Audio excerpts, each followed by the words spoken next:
Okay, so we will start from, and in this 20th verse, 7th chapter, Krishna started talking about demigods.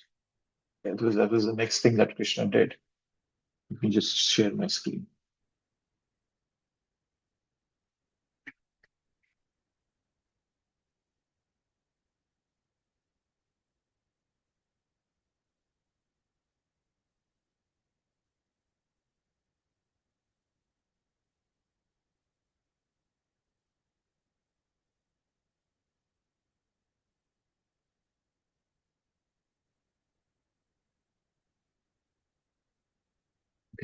Yes. So this was the verse where Krishna starts talking about demigods. Right? So till now he's talking about the people he likes and who's the good ones and so forth. And he keeps doing that. And then now he's come to demigods. Okay, can somebody tell me why does Krishna bring in demigods now? This looks like a pretty big jump here. He's talking about the four kinds of people he likes, and suddenly he starts talking about demigods. Well, why do you think that Krishna is doing that?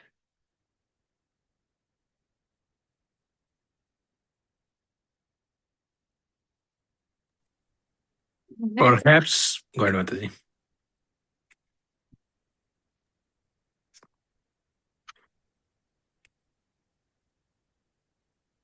Perhaps, So, Prabhuji, because in the previous shloka, right, he explained like four different categories of, uh, you know, uh, people who are approaching Krishna and Mhm. people who are actually approaching Krishna for material needs.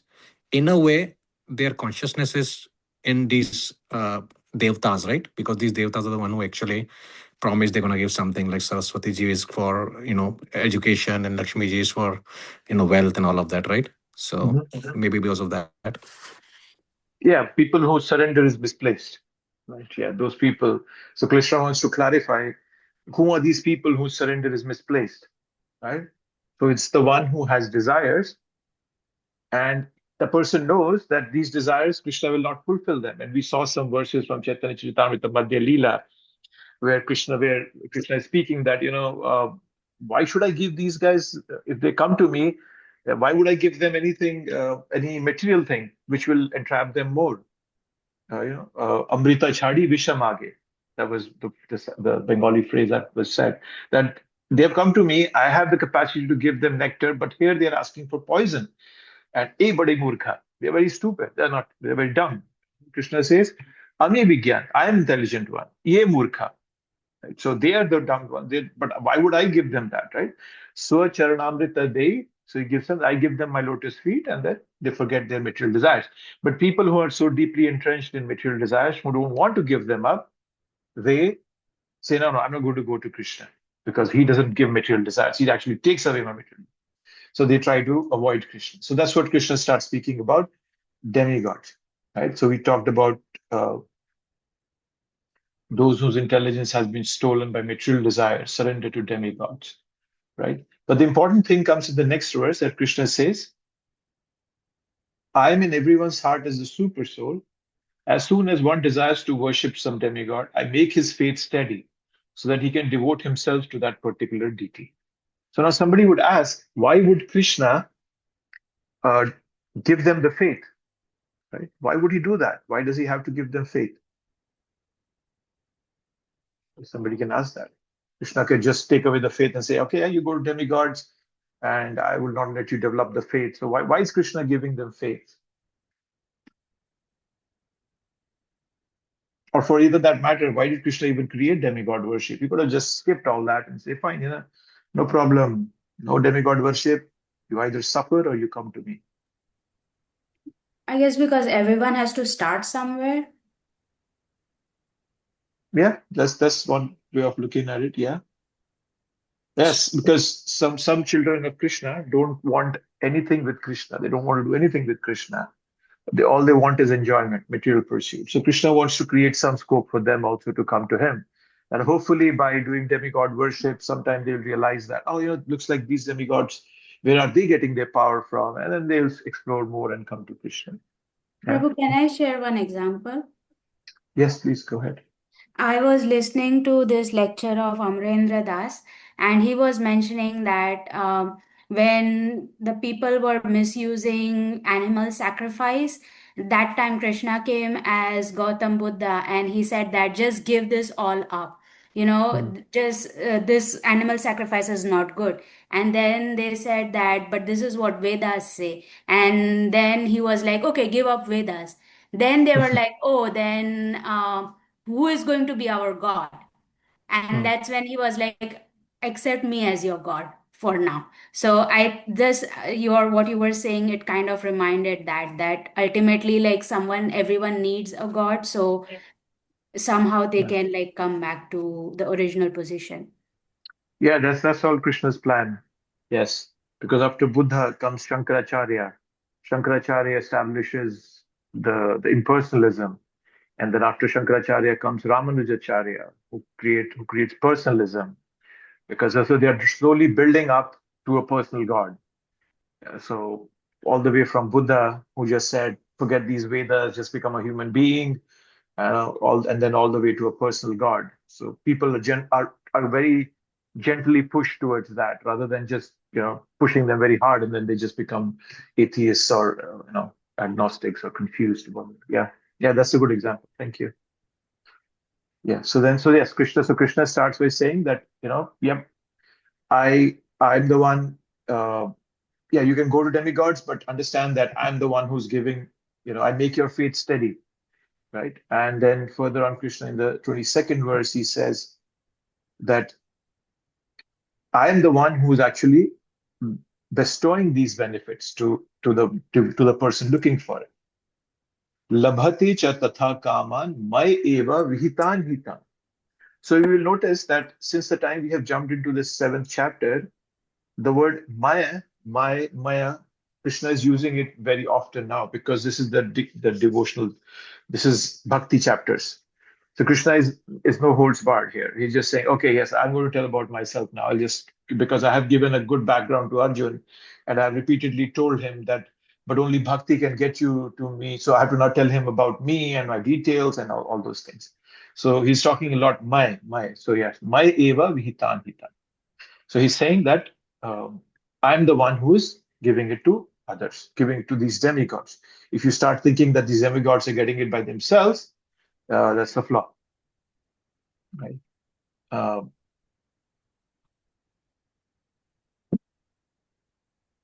in the Bhagavatam, Krishna says that, right? Akama sarva kamova moksh kama udharabhi tivrena bhakti yogena jajeta purusham param. That whether you are a kama, you have no desires, you have sarva kama, you have all material desires, or you have moksha kama, you're desiring of liberation. Tivrena bhakti yogena yajeta purusham param. Come to the param purusha, come to Krishna for that. So don't feel that material desires have to go to demigods. No, for everything come to Krishna. So that's something is highlighted in Srimad Bhagavatam, right? So Srimad Bhagavatam actually brings everything to the level of devotion. Okay, so that's verse 22.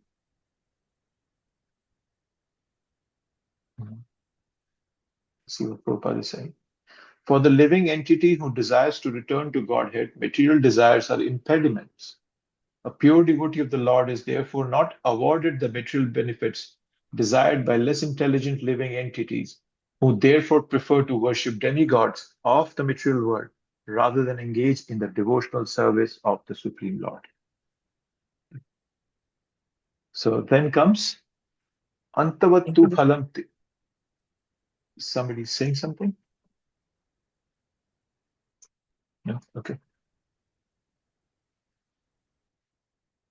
Then comes 23. Antavattu phalam teshan tad bhavati alpamedasha devan devajajo janti mad bhakta yanti mamapi. Men of small intelligence worship the demigods, and their fruits are limited and temporal. Those who worship the demigods go to the planets of the demigods, but my devotees ultimately reach my spiritual planet. Right? So Krishna gives reason why you should not go to demigods. Right? A sign of intelligence is to be aspiring for things that are eternal and fulfilling. Right? And a sign of less intelligence is to aspire for things that are not eternal, that are not fulfilling. Right? So Krishna therefore uses the phrase alpa medhasham, little intelligence. Right? So, and why is it alpa medhasham? Because the fruits by demigods are temporary. Right? Sometimes people think that if I worship demigods, I will attain perfection of life. No, that's not it. Right? There's a phrase that Prabhupada often uses, yato mat tato pat. Right? That you can as many opinions, that many paths to attain perfection. Right? And there's a Sanskrit verse that says that if because all the water that falls from the sky eventually goes to the ocean, similarly all worship offered to the demigods ultimately reach Lord Keshava, Krishna, right? Sarvadeva Namaskaram Keshavam Gati Pachati. Sorry, no, Prati Gachati. Gachati. So yeah, but that's a wrong understanding. Right? Wrong understanding because, and I think Prabhupada explains that in the purport here.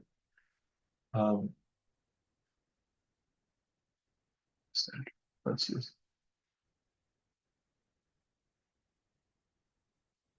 There's something Prabhupada says.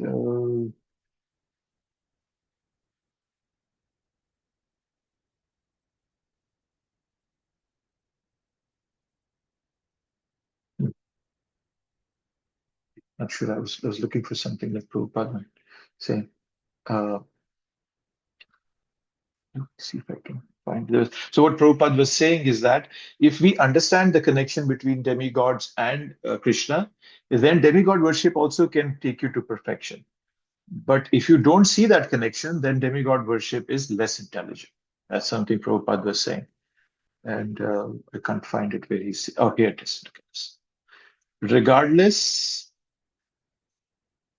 of the situation, if one knows that both the demigods and himself are part and parcel of the Supreme Lord, his knowledge is perfect. But if he does not understand this, he achieves different planets where the demigods reside. This is not the same destination the devotees reach. The devotee reaches.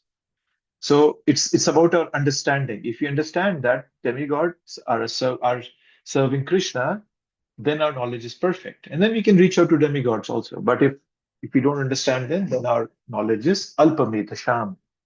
Okay. And there is a story of Keshav Kashmiri in Chaitanya Charitamrita that Keshav Kashmiri had a boon from Mother Saraswati that nobody could defeat him in his learnings, in the way he was reciting Shastra. And he was a champion scholar. When he met Mahaprabhu in Navadvipa, the Lord requested him to compose Sanskrit words for Mother Ganga. And within a short time, he composed over 100 verses, right? And Nimai Pandit, as Mahaprabhu was called then, Nimai Pandit pointed out a mistake in one of the verses. And Keshav Kashmiri was very surprised that how did he even remember these verses, right? And then when Chaitanya Mahaprabhu found a mistake, he couldn't respond. Keshav Kashmiri couldn't respond, and he thought as if Mother Saraswati had deceived him. She didn't support him. And at night when he was sleeping, Mother Saraswati comes and that I couldn't speak in front of my own master, right? And when he understood that, then he became a devotee of Mahaprabhu. So if we understand that, the connection between the demigod and Krishna, then it's okay. Otherwise, we will not be able to progress. Okay. And then comes avyaktam vyaktimapannam manyante buddhaya param bhavam ajananto mamavyam anuttamam. So just see, I'll just look at the progression, the way it's going. 23, Krishna is calling people who worship demigods as alpamedhasham, okay, small intelligence. Then Krishna moves forward, and now he's going to talk about impersonalists. Krishna says, unintelligent men who do not know me perfectly think that I, the Supreme Personality of Godhead, Krishna, was impersonal before and have now assumed their personality. Due to their small knowledge, they do not know my higher nature, which is imperishable and supreme. So now, earlier it was, what was the Alpamedisham? They're less intelligent. But here, they are unintelligent. Okay. And so now if you notice, give me a second.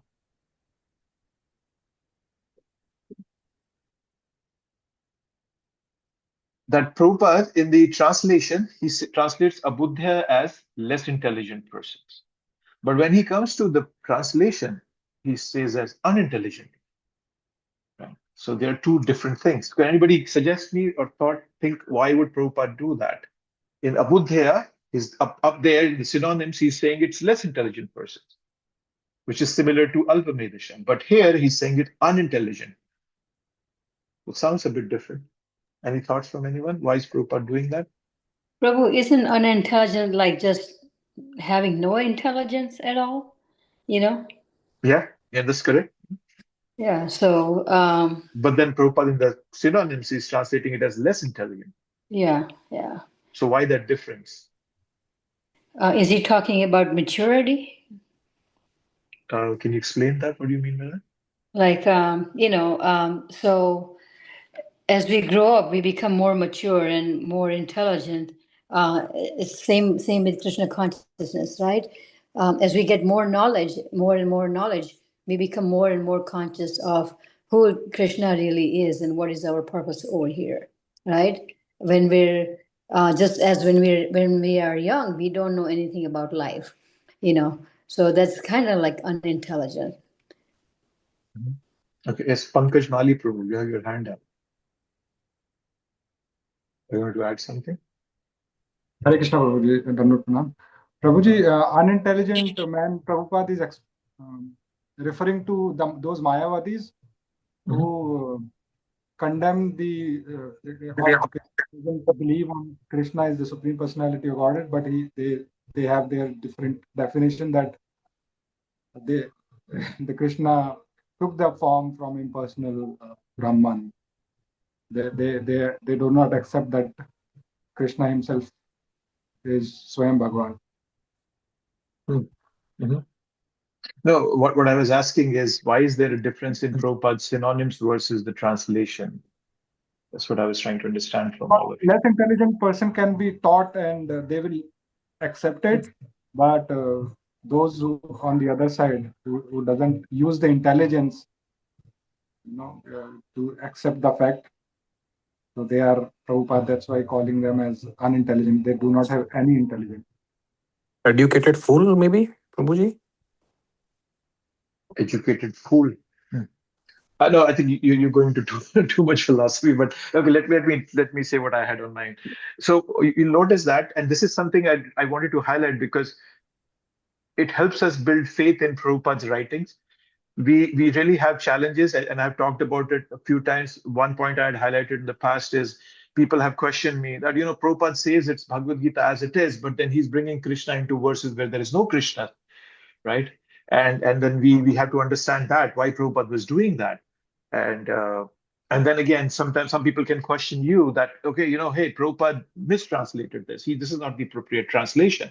See, he put a wrong thing in so people will question Prabhupada's translations. You have to have that full faith and conviction that every single word that Prabhupada writes is perfect. There is no doubt. You shouldn't even have a tiny bit of a doubt in that, even like a fraction of a millimeter, a nanometer, or in the net. You should never have that doubt.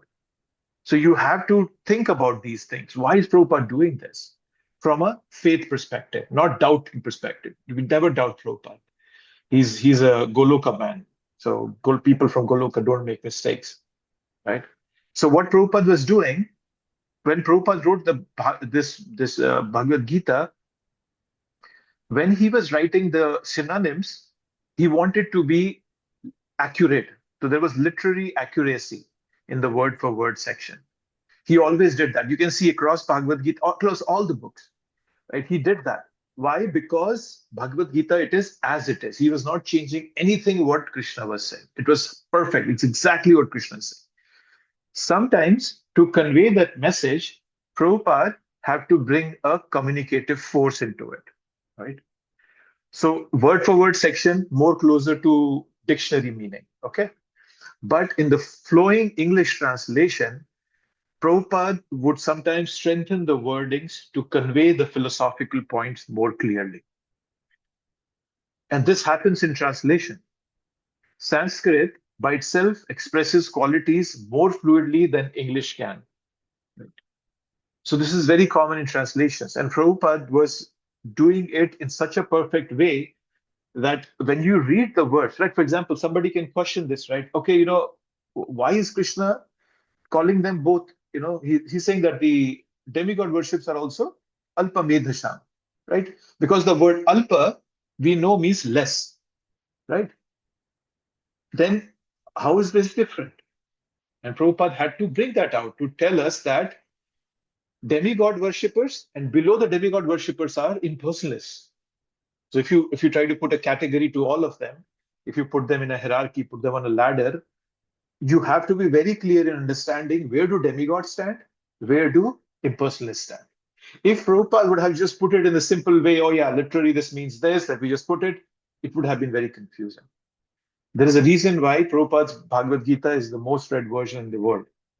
Right? Practically every year, there are more than like millions and millions of copies sold. 5 million is a more of a documented number that we did last year. And so it's the reason is behind it because Prabhupada brings that force, that philosophical clarity that whoever reads the Bhagavad Gita, it's just very, very crystal clear for them. No doubts about it. So I just wanted to highlight this point because it's very important for us to build faith on what we are reading. It's perfect. Never doubt it. Okay, so yes, so what Prabhupada is doing here, as I was saying, there are levels of people. Okay, the lowest level, I'm just going to talk a bit about categories here. Let's talk a bit about that. The lowest level people are, nature worshippers. Let's put it that way. That's the lowest level of transcendence you can see. Or nature itself is divine. Ecology, this whole ecosystem is sacred, and this universe by itself is God. Right? It's like people having a relationship with a person, but you're appreciating something that the person has. Let's say, you have a friend and all you do is just appreciate that the person's car, right? Prakriti is very attractive, right? And there is nothing beyond this. There's so many nature lovers. You can meet, I've met thousands of them. That's the lowest level of transcendence. Above them comes impersonalists, right? So they are impersonalists. And those impersonalists are people who are actually saying that that Bhagwan does not have a form, right? And above them come demigod worshippers, and above them comes the Brahman realization, and then keep going, Brahman, Paramatma, Bhagavan. So there are those people below them, right? So we read that hierarchy, right? We went from karmis, karmkandis, Sakam Karma Yoga, Nishkam Karma Yoga, Dhyan Yoga, Bhakti Yoga, and Keval Bhakti. So in that same hierarchy, it's where it fits. So impersonalists are actually offenders to Krishna. They actually say that Krishna does not have a form. They are limiting the capacity of Bhagavan by saying that, Bhagavan cannot have a form. Bhagavan is infinite. He can do whatever he wants to. But when you start limiting, you're actually an offender to God. That is why they're unintelligent. They're not less intelligent, they're unintelligent. Right? And Krishna is saying that. They think that Krishna, was impersonal before and I have now assumed this personality. Due to their small knowledge, they do not know my higher nature, which is imperishable and supreme. So they are actually lower than demigods. So that's just something I wanted to bring out for you.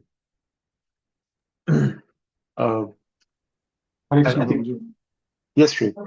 Prabhuji, so if we look at the definition, buddhaya means not, and buddhaya means buddhi, so which doesn't have buddhi, like intelligence. So it is actually directly also saying, Bhagavan itself is saying, who does not have intelligence. While alpa medhasha means less. Mm. Yeah. So Yes, by but when you definition see also, in literary meanings, right? When we say to somebody, "Oh, तुम्हें बुद्धि नहीं है," like when you call them, right? You don't have knowledge, you don't have intelligence. So you're not generally saying that they don't have any knowledge. You're just saying that they don't have enough knowledge in that particular situation. So Prabhupada was being as literally accurate as he could be in the word for word section. Yes, but I get your point. When you look at it literally, it looks like that there is no knowledge. Yes, you're right. and but there are synonyms of abuddhaya, like less intelligence also, which can be categorically like in a both way, refer both way. So, but Okay. I get that, Prabhuji, like you as you summarize that, to differentiate between those people who believe in demigods are less intelligence in the sense that they are after material benefits, while those who doesn't believe at all in the Bhagavan form himself, so those are with no intelligence. Yeah, they're worse than demigods, because these demigods they think that there is some superior, and they believe that, okay, they're not thinking that they know everything. But an impersonalist, he's assuming that I know everything, and I'm saying that God cannot have a form. So it becomes a bit offensive towards Krishna. So that's what Prabhupada wants you to highlight and bring out to all of us. Yes. And other problem with the Mayavadis are they call themselves Bhagavan as well. So that's another level of yes, that's another level of stupidity. Yes, and Prabhupada says this quite often, that that's the last snare of Maya, where you tell that, oh, I am Bhagavan. Oh, that's the worst place to get stuck in. We don't want to be there. Yeah. Okay, there was something that Prabhupada had said which I wanted to bring out. I don't know. I had that highlighted somewhere. Oh, is that like Prabhupada who said it, or somebody else? Like maybe I heard in the temple that Said what? the biggest like argument against Mayavadi is like, if you are really a Bhagwan, if Mayavadis are Bhagwan, then what kind of Bhagwan has diabetes and high blood pressure? Yeah, that's a good logical argument you can put forth. And Prabhupada would say that hey, if you are Bhagavan, why do you have to go to a doctor? You fix yourself. But yeah, that's something that Prabhupada has said. Might not be exactly that, but something similar. Yes. Okay. I don't know. I was trying to find something, but I couldn't find it. Okay. But yeah, what I wanted to and I'll say is that there is a Prabhupada, not here, but he talks about there are two paths, right? Aroha Pantha and Avroha Pantha. So Aroha means ascending, means I will understand Bhagavan by my senses and intelligence. So Krishna's name is Adhokshaja. The word Adhokshaja, if you break it down to two parts, Akshaja means knowledge born out of sense perception. Akhaja, no, Adhokshaja, Aja, Akhaja. Yeah, so that part, the last part of it. And Adhokshaja is one who pushes down the attempt to understand by sense perception. So Krishna is Adhokshaja. He just doesn't let people understand him by their sense perception. Doesn't let people do that. So that's Aroha Pantha. Like scientists, they with their fancy gadgets, they think that they can understand, but they're still bewildered. And then there is Avroha Pantha, right? And you practice a process with faith, and the process is disciplic succession and knowledge, and then I will realize Krishna. So it's descending to me. Right? So sometimes I feel that I'm also on a Gyan platform, right? That I'm just trying to understand Krishna through empirical knowledge. He's not coming to my heart yet, right? But we have hope, because if we give oral submissive reception, we can understand Krishna. In this first canto, second chapter, it said, right, Shrunvatam Swakatha Krishna, Punya Shravana Kirtana, Hridyantasto hi abhadrani vidhunoti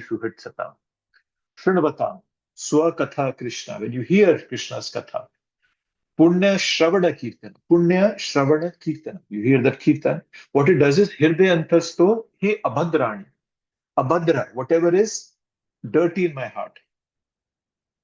Vidhunoti Suhrit Sata. So he cleans that. So we have to understand. So that's something that we have to understand from these verses. We don't have to become like impersonalists who are through their knowledge trying to understand Bhagavan. That's not the way we should. We just let the knowledge come to us. We keep practicing, doing our sadhana, chanting, four regulatory principles, service, and we let that Krishna's mercy come to us.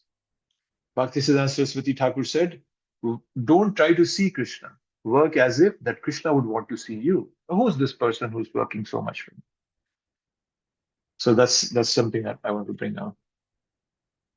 But these so-called impersonalists just cannot understand that.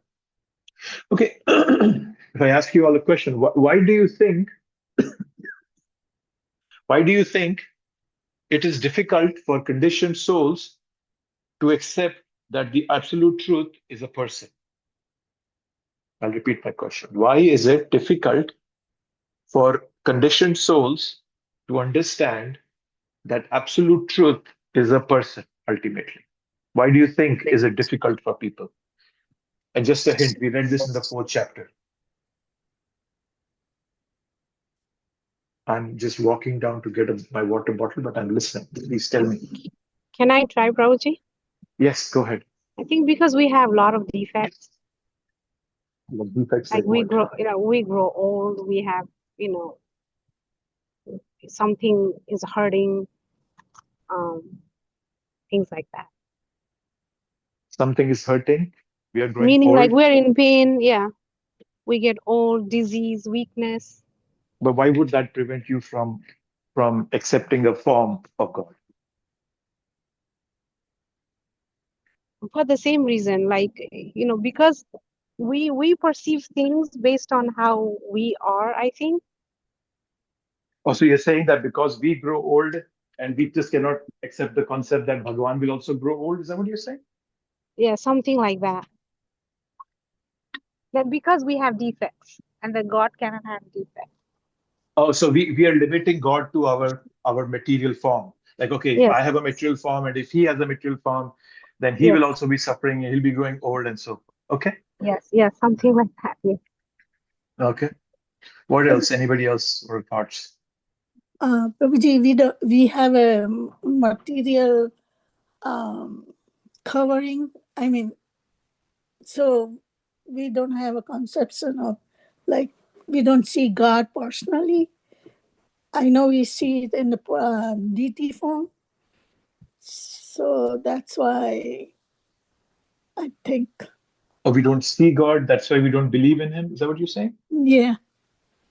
Okay. Okay. What Prabhu, else?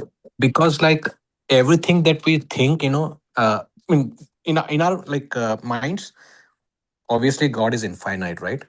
And everything we see around us, like that is super huge, the space and everything, like the sky, that almost seems like impersonal, so maybe that's the one reason.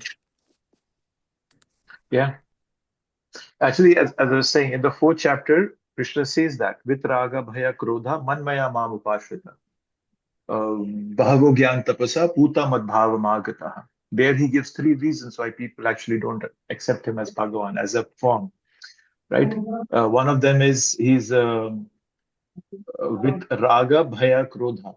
Right? So his attachments. Right? And there is bhaya, there is fear, and there's anger.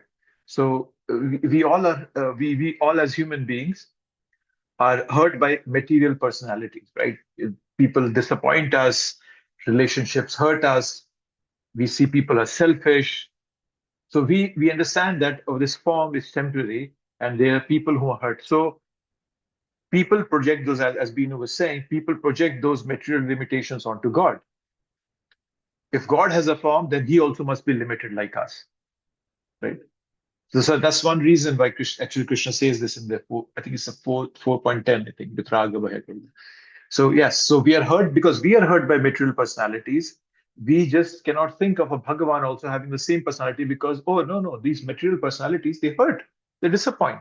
So Bhagavan is also going to disappoint me, so I don't want to see him in a form. So, right? And then impersonalism actually feels very safe if you see it, uh, if there's just like a cloud or something, a cloud does not judge you. He does not. He's not demanding surrender. He does not challenge ego, right? But a personal God means there is service, there is obedience, there is relationship, and that is very threatening to our false ego. So impersonalism feels safer. And the worst of them, as somebody pointed out, that we ourselves want to become God. We don't want to serve God. So that's the biggest disease that we have. I want to be the enjoyer. So the impersonal philosophy actually supports this tendency that I want to be the enjoyer. Right? Because if the form of God disappears, then there's no servant master relationship, and I can become God. Right? So bhakti preserves this eternal individuality. It's very hard for our ego, but sweeter for the soul. So that is why there's a big people are they have a huge problem in accepting God as having a form. So yes, that's something, and you all can look at it. It's 410, and I think it's 410, but Vitraga, Bhaya, Krodha. Prabhupada in the purports explain why these three things, the attachment, anger, and fear, they prevent us from accepting Bhagavan as a form person.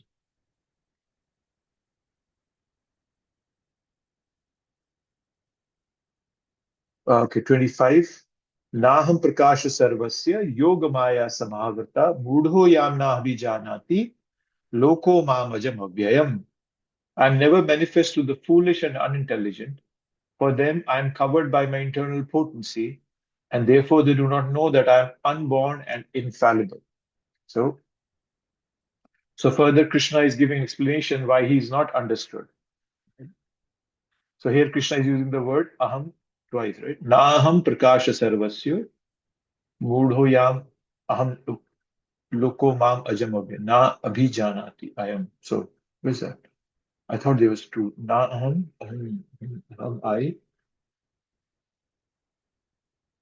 I am these. Mam. Okay, that's only one. I thought it was twice. I thought that.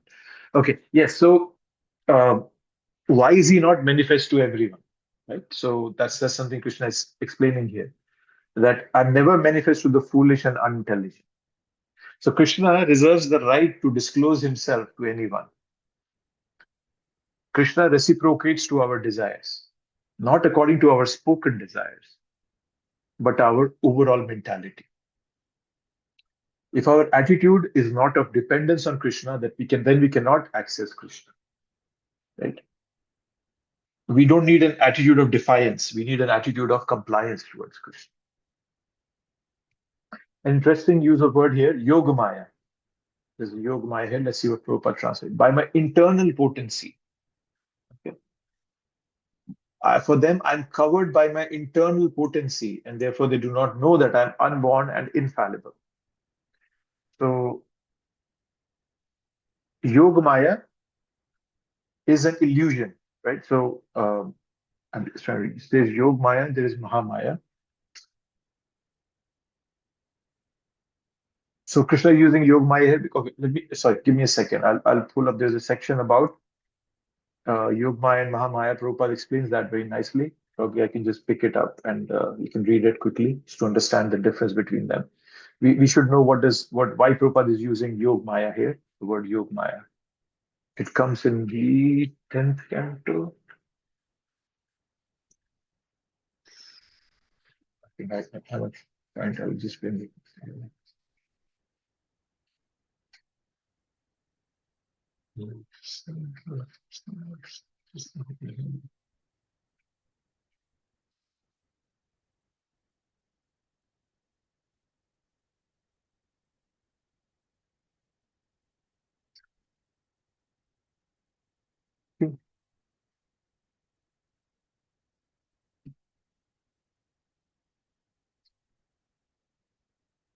Okay, here it is. Let me pull this very quickly.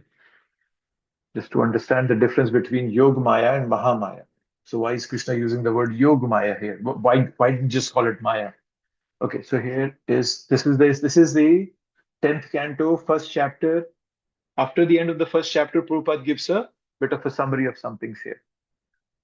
So this is can somebody read this part? Highlighted.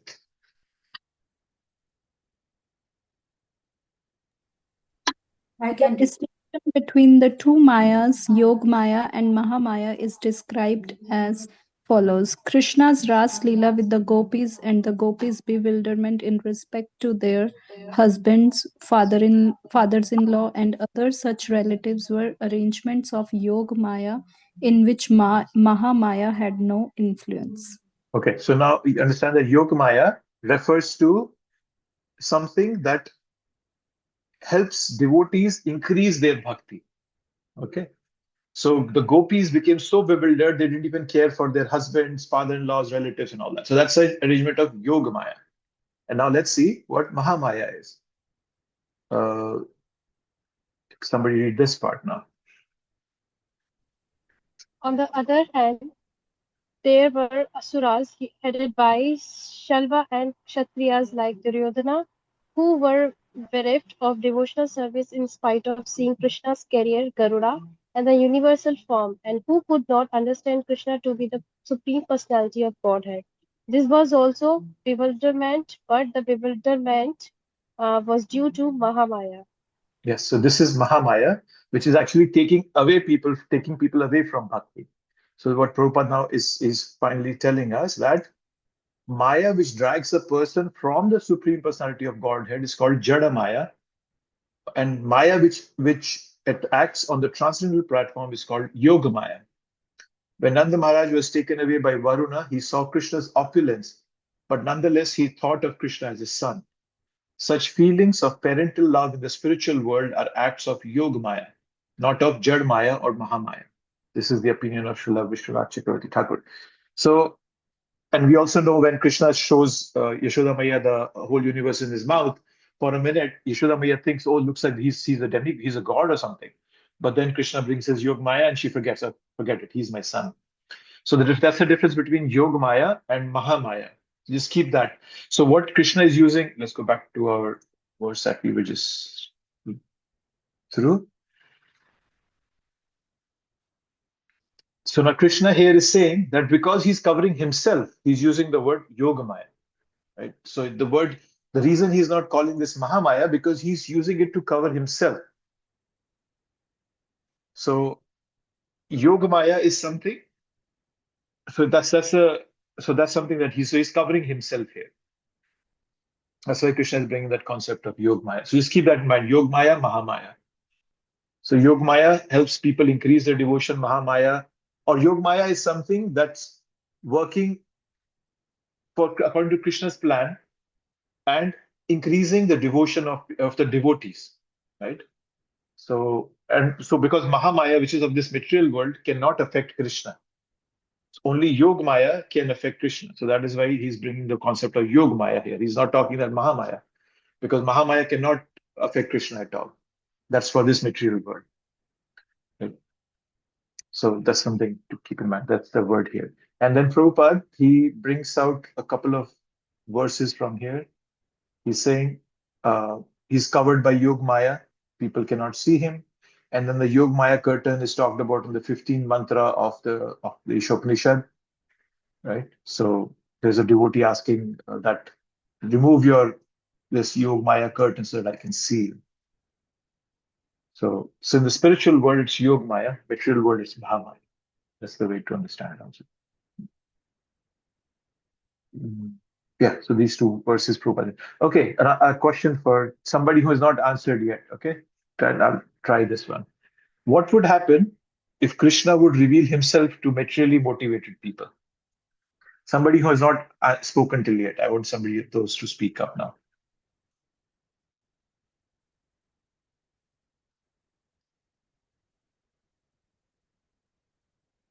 Nobody there? Anybody there? Vrinda is there, Sanvi. Naval Kishori, Jaya, Hemant, Dipendra is there, Deepti Sarkar, Binu. Anybody? Binu spoken. Anybody other these who wants to speak up? Well, it has Krishna happened Prabhu, before, right? can During the time of Mahabharat, he revealed himself to all the people who were materially motivated. Mhm. It didn't make a difference for any of them, I guess. Okay, yeah, that's a good point. Yes, if Krishna revealed himself to materially motivated people, his goal would be for them to love him, but actually they would want to use it. That's what Duryodhana was trying to do. Yeah, He they will was still trying look for to, his army. yeah, he was still looking for his army rather than Krishna himself. Yeah, that's a good point. Okay, yes, it's a material consciousness which is centered around control, enjoyment, prestige, power, those kind of things. Okay, that's a very good point, Hemant. Thank you. Anything else? What Prabhu, will I would happen? think, sorry, go ahead. No, you finish. You go ahead, bro. Nothing. I'm Yeah, not saying. just that it also depends on your level of materialism, right? If you're so heavily into just that materialism, then seeing Krishna may not really move you too much. But if you are just sort of on the border of materialism, where you still are kind of involved in Krishna consciousness and trying to get into it, then I think seeing Krishna would probably pull you more towards Krishna and the whole, Krishna consciousness. So I think it depends on the level, I would Mhm. think. Okay. Yeah. And sometimes the human mind is so crooked, then if they find Lord, they will go after him like how they went after Jesus. Yeah, that's a good point. Yes, they can increase. They can be more offensive rather than being devotional. Yeah, that's a good Mm. point. Yeah. Yeah, those are all good points. Yes. Yes, go Also, ahead, Jay. Prabhuji, because we always having a desires. So if we will see the God, then definitely we will need something, from Krishna to Yeah. do something, and then we will need something from him. We will not. We are not doing the Kinchan Bhakti to Krishna. Yeah, that's a good point. Yeah, we would want something from him rather than loving him. Yes. And Prabhuji, isn't it just nature, like our natural instinct to want something all the time because we've been touched by the material, Maya. Yes, yeah, we would want something because yeah. So if I rephrase what you just said, because our consciousness is not purified enough, you know, even seeing Krishna would not be helpful for us. Yes, I mean, because there's a conflict here, I would think, because if you are admitting that he is Krishna and then you are asking something from him, I don't think you at first place would even accept that he is God if you're really that yeah, down. yeah, that's a good point. Yes, it's a contradiction because if it's God, then we would see him as God, but no, I'm seeing him just as an order provider. Yes, Yeah, once you admit that he is God, then you would have different feeling. Right? yes, yeah, that's a good point. Yes, yeah, and so Krishna is really in a very fix in a bad fix because he wants everybody to love him, to come to him out of love, and he's given everybody free will, which they misuse, right? And he does not want people to come to him out of fear, fascination, social pressure, whatever. He just wants them to come out of genuine love, and so bhakti is voluntary love, and that is why Krishna remains partially hidden behind his yog maya. He reveals himself according to our surrender. And Prabhuji, I think we would, like you just mentioned, right? That I think we wouldn't even be able to see Krishna, period, because of Yeah, the covering of Maya we have. Even if yeah. Krishna did come to us like in a form of a baby turtle or a baby calf, we would just say, okay, it's a baby turtle, it's a baby calf, Yeah, that's correct. Yeah. Yes. Yeah. I mean, you really have to, I guess, want it from inside for your soul to actually see him, Yeah, naturally. the purification has to happen. Yeah. Otherwise, we cannot see Krishna. He wants love. He wants a loving reciprocation. So we need that purification. And he does show signs, right? That he's there. Yeah. He shows, and to pure devotees, Krishna himself comes. There's a story in the people. The Prabhupada Leela-Amrita. Prabhupada, there was an incident. Prabhupada was staying in the Radha Damodar temple, and it was Janmashtami, and Prabhupada was chanting the whole day, and one of his acquaintances came to his room and then at night or something, and Prabhupada was wearing this beautiful garland of kadamba flowers. Yeah, I don't know if anybody of you have seen these kadamba flowers are like big balls. They're yellowish balls, and you don't find that big flowers in anywhere on this material planet. And Prabhupada was wearing this huge, beautiful garland of those. And then that person asked him, "Hey, Prabhupada, where do you get them?" Or at that time, he was not called Prabhupada, but Bhaktivedanta Swami. "So where do you get them from, Swamiji?" And he said, "Oh, Krishna was here. I saw him and I bowed down to pay my obeisances. And by the time he disappeared, and he just left his garland for me." So for a pure devotee, Krishna even shows himself fully. But yeah, we need that level of purity, which is not there yet. Well, also theoretically, like, let's say, like, even if I'm the most materialist person, right, and Krishna were to reveal to me, if I actually do get attracted to him, then it's not fair, because it's like, your parents wanted you to send to USA, right, to study. If they revealed their love to you, maybe you would not have tried these other options. So, in that case, the materialist person, right, would not have realized, that, you know what, Krishna, I actually want to come back to Krishna. So that's also one possibility. Yeah. So Prabhuji, I had a question. So Yes. like when you get that, like a tinge of realization, here and there that Krishna is there, doesn't that take us towards him like a lot easier? And then, I mean, because we're in bhakti, we I think feel that, right? Yes. Sorry, I didn't get your question. Can you rephrase it? Yeah. So I mean, if you really are focused and if you look for him and look for the signs, he gives you the signs, but it's still very hard to see him, It's hard, but as I've said, right, that you might not see Krishna's face, but you can see his hand every day in your life. You can see your hand.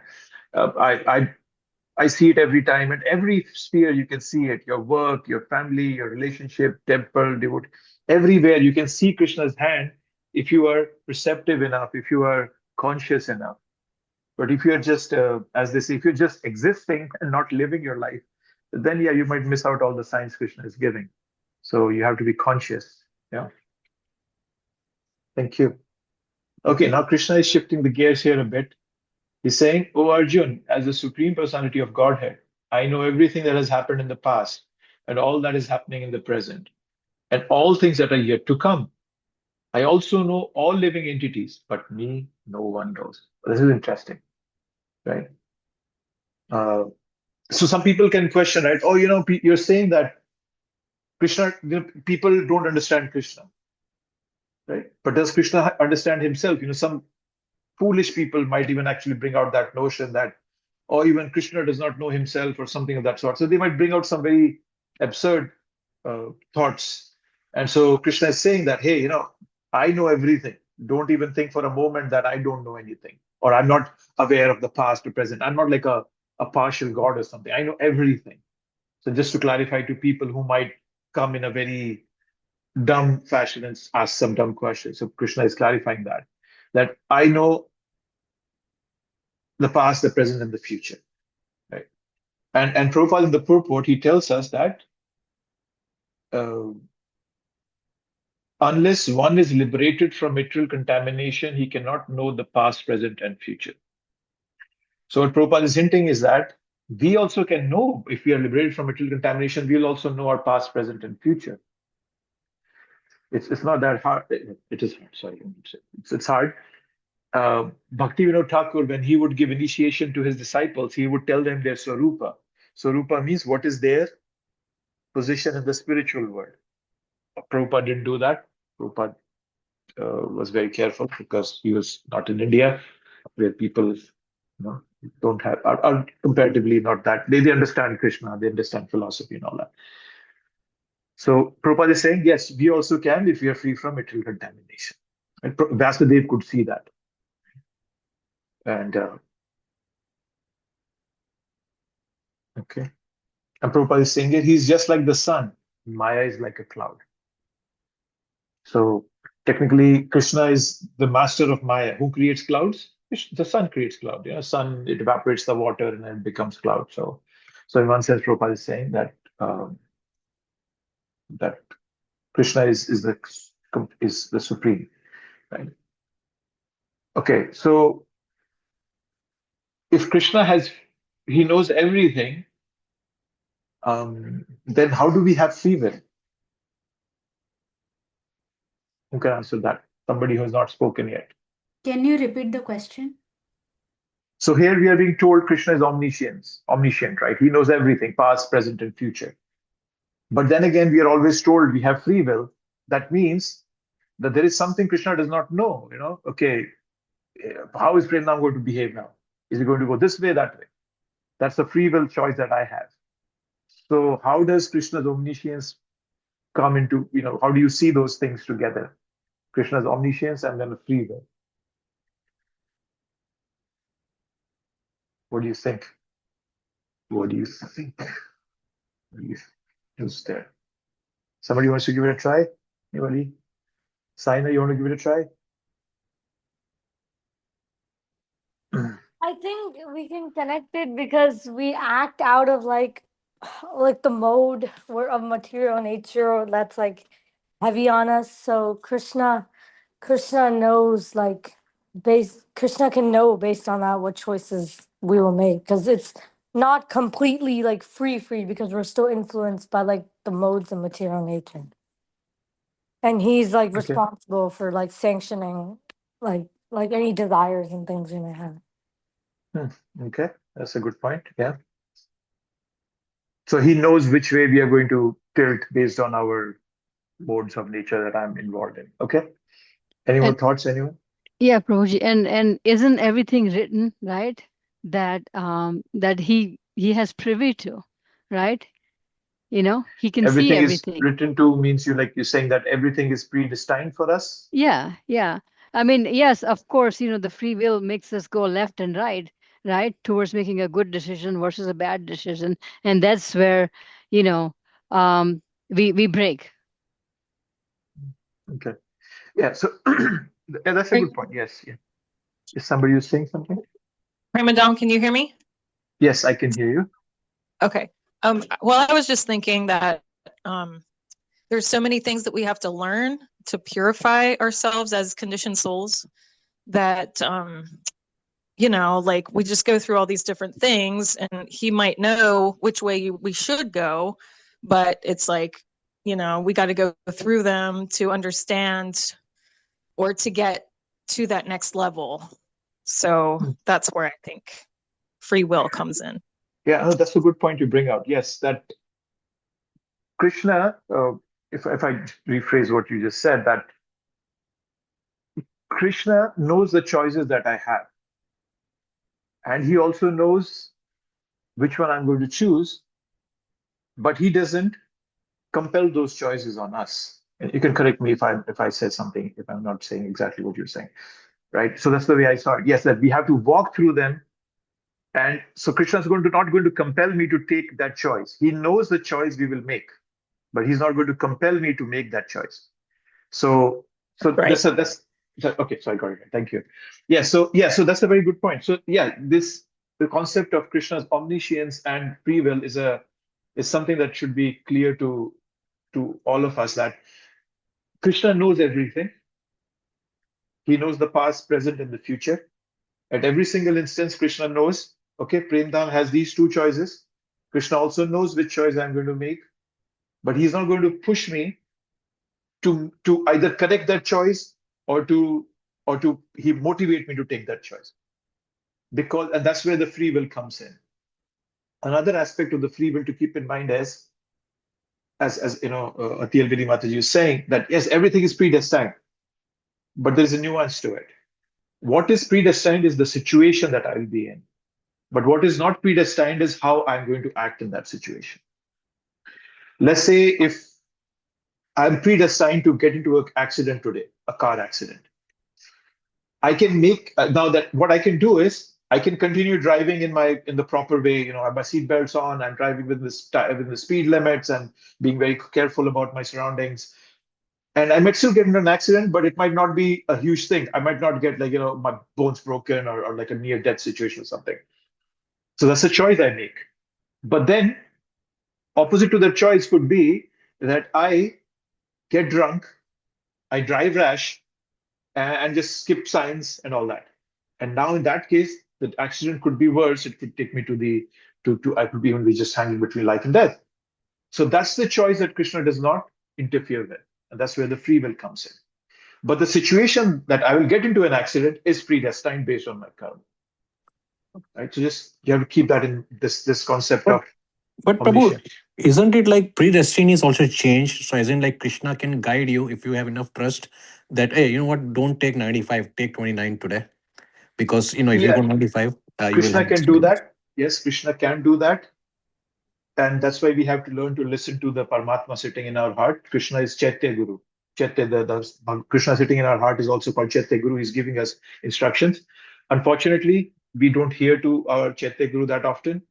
And Prabhupada talks about this in the Nectar of Instruction in the preface. He says that once you come to the mode of goodness, then things become clear for you. What he means is that once you come to the level of goodness, you can clearly hear the Paramatma, and then you don't have to worry about, is this the right decision or not? So yes, you're right, but then to make that thing happen, we have to be in a mode of goodness. And unfortunately, people are not there. So if I summarize, Krishna perfectly knows our desires, our tendencies, karmic conditioning, future decisions. But still, as a jiva, I choose it.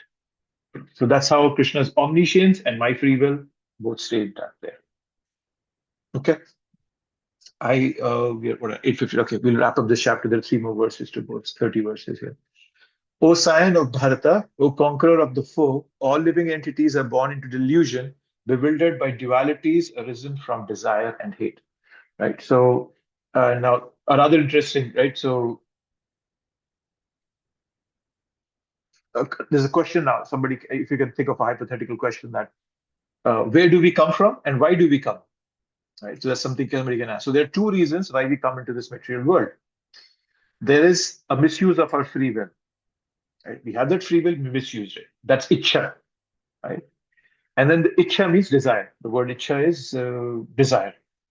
And then the other word is, where Prabhupada, this Krishna is using, is Dvesha.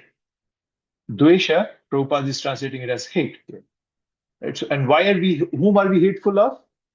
We are hateful towards Krishna. We have Dvesha. Dvesha also means envy. So we are envious towards Krishna because he is the supreme enjoyer. When we see Krishna enjoying, we get angry. Oh, why is this fellow enjoying? I want to enjoy. I'm the proprietor. I made everything happen. Right? So this is called Dvesha. Right? But somebody might say, I'm not envious. I'm not envious of Krishna. No, we all are envious of Krishna. We all have a generic envy in our heart. Because I'm self-conscious rather than Krishna conscious. I want to enjoy. I want to be the center of everything. Right? And what is the cause of my bondage? It's forgetfulness of Krishna. In envy of Krishna, there is no Krishna consciousness. Right? So I'm just so self-conscious there. So it's not like, I'm not envious of Krishna. We all are. That's why we all are here. Because we also want to enjoy as Krishna is enjoying. So that's what Krishna is saying, that we all are born here into delusion. Why? Because we have desires and we have envy in our heart towards the supreme enjoyer, Krishna. So that's what we are here. That's why we have come here. So and as we all desire to be the best in our field. And if we remove Krishna from that picture, then we are basically trying to be God ourselves. God is supreme in every field. He's Ishvara Parama Krishna, Sachidananda Vigraha, Anadi Radir Govinda, Sarva Karana Karana. He's the source of everything. But when I say, no, I am best in this situation, and I'm just trying to be envious of God, I want to usurp his position. And we all have this God project that I want to be God. So we can do all the adventurous things, no problem with that, but not with the motive thinking that I'll become greatest. No, don't bring that thought process. Then I'll be happy. Right? So great misery comes when we lose that position. When we lose that, okay, no, Krishna is great. Yeah, I can do all the adventurous things in life, no problem. When we use our talent to reciprocate with Krishna, that is the best position. That is the greatest happiness. It's obviously it's normal to be attracted to a person who is successful. But if you notice, we get attracted to so many movie stars, sports stars, and so forth. But then we don't get attracted to the same level when we hear about Krishna, right? Because we have something subconscious in our heart to become Bhagavan ourselves. Right? So that's why we're not attracted to Krishna. And Prabhu, yes, please go ahead. sorry. You said we're not attracted to Krishna, but isn't the other thing also that he's so far away, so he's so hard to reach? And once you get close to Krishna consciousness and you come to Krishna consciousness, then we get closer. But initially, he's so far away, like people don't even know him, right? But then that's people's fault. That's not Krishna's fault. Krishna is giving us everything to know him. He's giving us books. He's giving us devotees.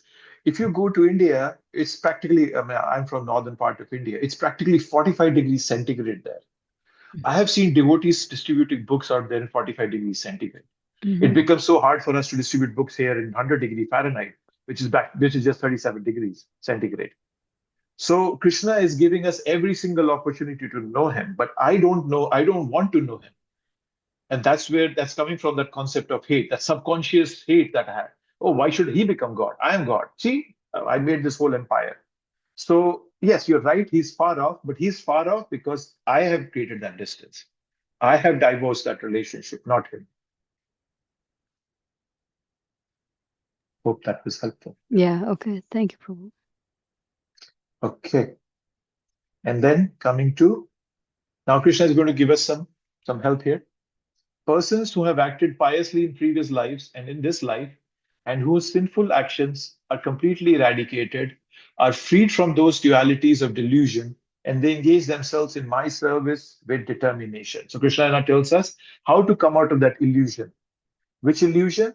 That we talked about, the illusion created by desires and hatred. Desires and hatred, they both distort the reality that is there. Right? When you strongly desire something, you just overlook that person's fault, right? When we are in love with somebody, we just ignore that person's faults. That's a common thing. So similarly, when we desire something very strongly, we ignore. So that's how our illusion comes. And now Krishna is telling us, how can we get out of illusion? So, and basically the phrase that Krishna is using here is Dridhavrata. Dridhavrata, with determination. So doing service with determination is what can pull us out of that illusion that we are in. Right? So this is so you can worship Krishna with determination. And Krishna he repeats himself again and again. Sardharman Parityaja. He brings that out towards the end of Bhagavad Gita. Right? We sometimes take things for granted, and that's why Krishna is giving us this verse. Service with determination. We cannot understand Krishna just by filling our mind with verses and philosophy. No, it doesn't work. Service and determination have to be there. Can somebody think that in Nectar of Instruction, where does Rupa Goswami tell us about determination? Anybody remembers that verse? It's the third verse of Nectar of Instruction. Anybody remembers that verse? Nishya Dharyat Tattat Karma Pravartanat Sangatyage Shato Vritti Sadbhir Bhakti Prasuddhati. So yes, so Rupa Goswami is also telling us the same thing. And he's actually adding a couple of things. Utsaha, Nishya, Dhairya. Nishya is determination. Utsaha is motivated. And Utsaha, Nishya, Dhairya is patience. Right? So doing it with determination is what can take us to that level of purity, that illusion goes away. Okay, so 29. So these these last two verses, 29 and 30, they'll be the seed for the next chapter. Okay. Arjun is going to ask questions based on these two verses in the first and second verse of the 8th chapter. Okay. So, what is the position of devotees who are not worshipping Krishna? Right? So it's this intelligent person who are endeavoring for liberation from old age and death, take refuge in me in devotional service. They are actually Brahman because they entirely know everything about transcendental activities. Right? So Krishna is talking about Brahman here. So Brahman. And so if you notice, the word Brahma is here, and Prabhupada is telling us this word Brahma stands for Brahma. It's not the Brahma of this material world, the one who creates everything. This is Brahman, right? And you'll notice something here, that Krishna is only using the words Jara and Maran. Actually, the four miseries are what? They are birth, old age, disease, and death. Krishna is only bringing out two here, old age and death. Right? And there are a few reasons because of that. One thing is that old age and death are the most, how do you say it, existential shocks that we all go through. Right? Birth, you can romanticize it, right? When somebody is born in the family, there's a lot of celebration. Disease, we feel, oh yeah, I can get cured of diseases. I have so much faith on science here. But it's only old age and death which is undeniable, and which is a shock for everybody. It's near to impossible for, it's not near impossible. It's very, very hard for us to imagine what old age will look like, what death will look like, even though we read so much about it. So both old age and death, they crush our false ego directly. That is why Krishna is bringing out these two aspects only. Right? And another way of looking at it is that old age and death, it actually covers the whole cycle. Right? So if one is able to overcome death, then he's also overcome disease. He's overcome birth, right? So that's the way to look at it, right? So that's why Krishna is only using Jara and Maran here, right? So Krishna is speaking about where does that material illusion begins to crack. That's when we get old and when we are at a deathbed. Right? So this verse is about people who have become spiritually serious because they recognize that no material arrangement can save me from decay, that's old age and death. That realization pushes them to take shelter of Krishna. And in fact, the next whole chapter 8, is entirely centered around death and remembrance of Krishna and death. So this is preparing for that transition to that topic. And then the last verse is, those in full consciousness of me, who know me, the Supreme Lord, to be the governing principle of the material manifestation of the demigods, and of all the methods of sacrifice, can understand and know me, the Supreme Personality of Godhead, even at the time of death. So a lot of words coming here. Sadi bhutadi daivam mam, sadi yagna chaye vidhu, pran kale vichamam, ye vidhu yukta chetasa. When we start the 8th chapter next week, you'll see that Arjun will use exactly these words. Kim tad brahma, kim adhyatam, kim karma purushottama, adi devam cha kim prokta, adi bhutam cha kim uchyate, adi yagno katham yatra, deha, adi yagno katham kotra, deha bhrta, prayana kale pichamam. So yeah, so Arjun will bring all these verses in the next two of that. Right? So Krishna is now giving a conclusion to the whole chapter. One who knows these things, adi bhuta, etc., that person will know me. So who knows this, even at the time of death, they will know me in full. The whole purpose of having this knowledge that we are working on at this moment here is to have that realization that at the end of the life we could perceive Krishna. That's the whole purpose. Ante Narayan Smriti, second canto Bhagavatam tells us that. That the whole purpose of this life is to remember Krishna at the last moment. So for that, all this knowledge we are gaining here, we have to convert it into realized knowledge. And that's what Krishna is saying here. We can understand Krishna as everything. He's Brahma, he's Adibhuta, he's Adi Yagya, so everything. Krishna is everything. So that's that's what it is. And then, we will talk about this in more detail, all these terms. Right? So the point here being highlighted is that not to be disturbed at the last moment of death. How to remain unbewildered? By understanding Krishna in these features. So we all have to understand this human birth is very rare. Good association is very rare. It's very rare to achieve full perfection. Bahuna manmanam jante jnanavan mam prapadyate vasudeva sarvamiti samahatma suddurla. Krishna tells that to us. So these things are very rare. So please take advantage of all these things. If we practice Krishna consciousness nicely throughout this life, even if at the time of death I go into coma, Krishna will remember me. He'll make me remember him. It's not a mechanical process. It's a very personal process. Krishna, when he's pleased by our endeavor, he will take care of us, even at the last minute. Wherever we may have, it might be probably a bit gross topic, but death can come in any way. I might be driving, or I'm just sitting at home, heart attack, whatever it may be. Whatever it may be, if I practice Krishna consciousness in the best way, Krishna will take care of me. So you have to just keep that in mind. Right? So don't worry so much about death. Krishna will take care. All we have to do is practice Krishna consciousness throughout our life, and Krishna will take care. So bhakti is a path of grace. It's not about justice. Oh yeah, justice. Oh, you did this, you'll get this. No. Bhakti is a path of grace. All the other paths you talk about, right? Impersonalism, demigod, all that is a path of justice. Demigods also, as much you give, that much what you get. That's what the whole concept of Yajna in the 3rd chapter was.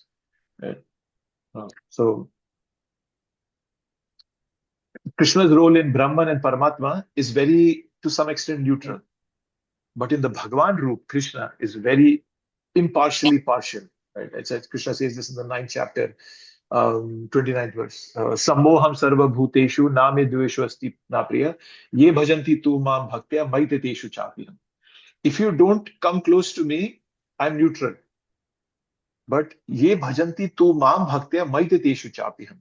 But if you put in a little endeavor, little effort, which is aimed at attracting Krishna's attention, that can go a long way at the time of death. Right?